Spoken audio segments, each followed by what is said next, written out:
We've finished our cuff and the leg of our sock, and we're ready to move on to the heel now. I can show you here on my finished sock, I have my cuff, a short little leg, and we're going to start here with our heel flap. And it's going to be just this section that we work next. You can see, if you have a close look, that there's almost a rib kind of texture going on this part of the sock. And that's because we work it with a slip stitch pattern, which adds a little bit of yarn to that area of the sock, which is helpful because it receives a lot of abrasion when you wear shoes, and that extra yarn gives it a little more toughness. We're going to work this section flat.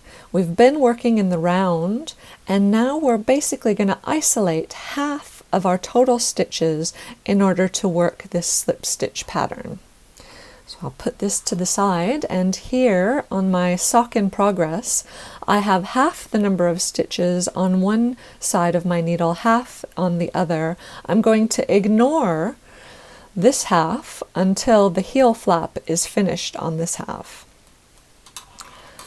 The way that we work the heel flap is basically slip one, knit one. So our first stitch here, we're going to slip purlwise, always purlwise, unless specifically instructed to knit it knitwise. So that means I go in as if to purl and slip it across, and I keep my yarn to the back. And then I knit my next stitch.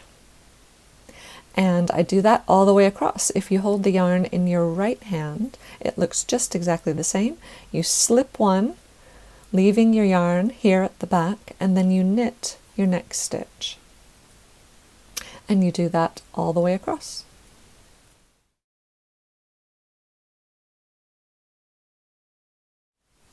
That's the first 2 rows of the heel flap finished.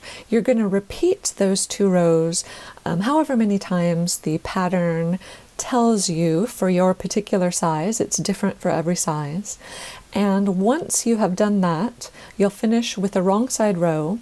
Your next row will be a right side row, and then we will turn the heel.